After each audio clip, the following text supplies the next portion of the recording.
In the shadow of the looming storm that was World War II, the Royal Navy sought to modernize and expand its cruiser fleet. The interwar period had seen an evolution of naval strategy and technology, with nations racing to produce ships capable of projecting power across the seas. Among these, the Crown Colony-class cruisers emerged as versatile and potent symbols of British naval engineering, bridging the gap between smaller light cruisers and the imposing heavy cruisers of the era. At approximately 8,000-ton standard displacement, they were smaller than the traditional heavy cruisers, yet carried formidable firepower for their size. Their main armament consisted of 12 6-inch guns in four triple turrets, complemented by secondary armament for anti-aircraft defense.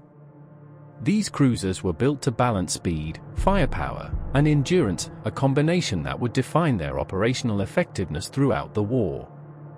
Each ship could reach speeds of up to 33 knots, allowing them to chase down raiders, evade superior forces, or rapidly respond to crises across the Empire's vast maritime territories. The story of the Crown Colony-class cannot be told without acknowledging the theater of the Mediterranean, where their presence would prove both invaluable and perilous. HMS Fiji, commissioned in 1939, was dispatched to the Mediterranean shortly after war broke out.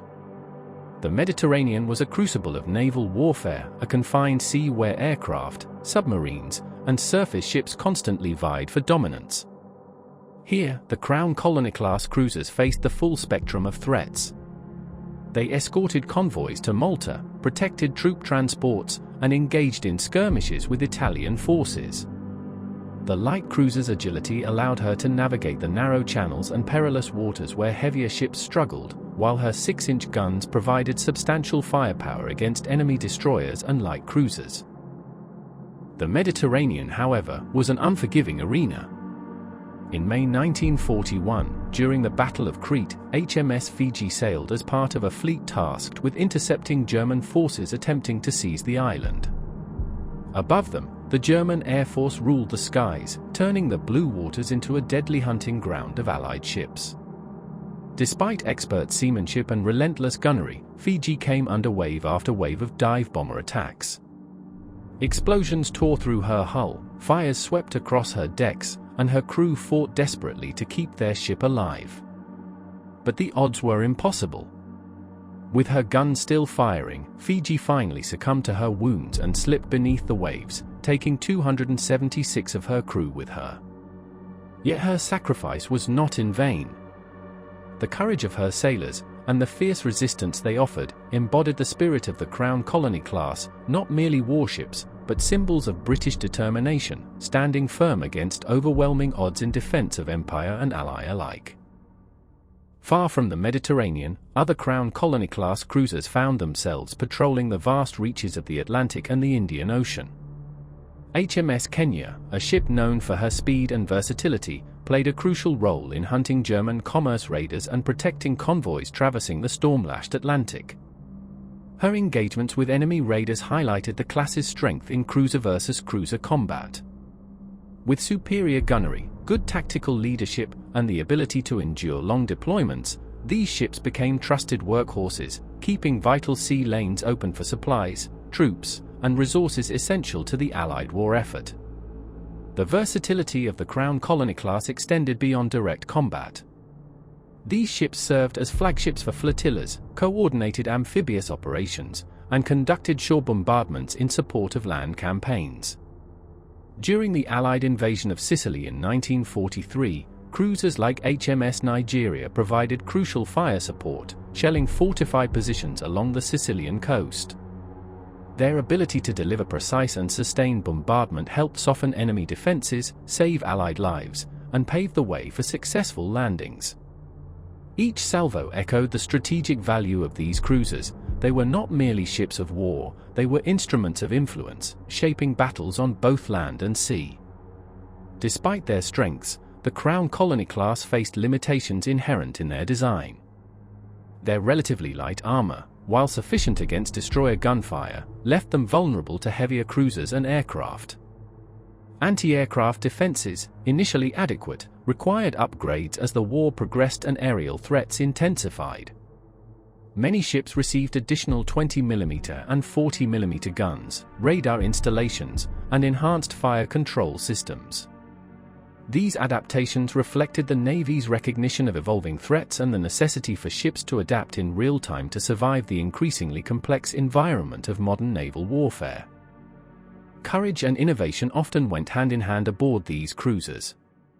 Crews became adept at improvisation under fire. When radar systems malfunctioned or damage control was critical, sailors relied on training, instinct, and sheer grit to keep their ships operational. Tales of individual heroism became woven into the fabric of the Crown Colony-class legacy. In one notable instance, HMS Jamaica faced intense air attacks in the Indian Ocean.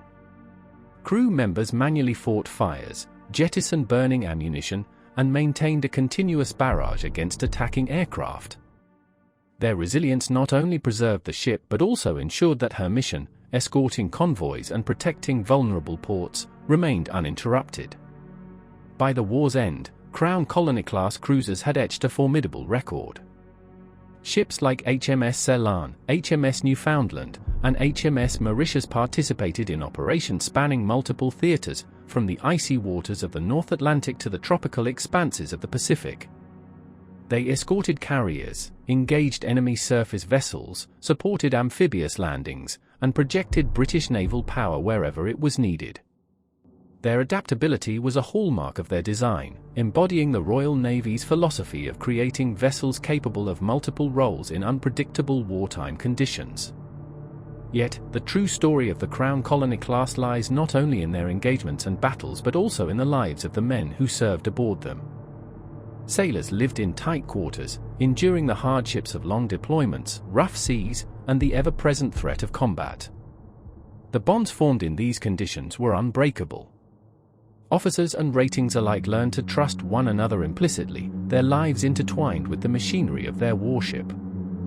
When the alarm sounded, be it for enemy aircraft, submarines, or surface raiders, discipline, training, and mutual reliance determined survival. The victories and losses of these ships were inseparable from the courage and sacrifice of their crews. In the post-war years, some Crown Colony-class cruisers were modernized, receiving upgrades in radar, anti-aircraft weaponry, and other systems to extend their operational life. Others were decommissioned, their names preserved in naval history and memory. Their design, operations, and the lives of the men who sailed them encapsulate the challenges and triumphs of the Royal Navy during a time of unprecedented global conflict. From the icy North Atlantic to the sun-drenched Mediterranean, from convoy escort to shore bombardment, these cruisers played a crucial role in maintaining the flow of commerce, protecting nations, and asserting naval dominance when it mattered most. Their contributions to World War II were immense, spanning multiple theaters and diverse roles. As the waves lap the shores of distant ports and the echoes of gunnery fade into memory, the Crown Colony-class remains a symbol of a bygone era, powerful, proud, and forever a part of the story of the Royal Navy. From the gun decks to the bridge, every story we tell honors those who served.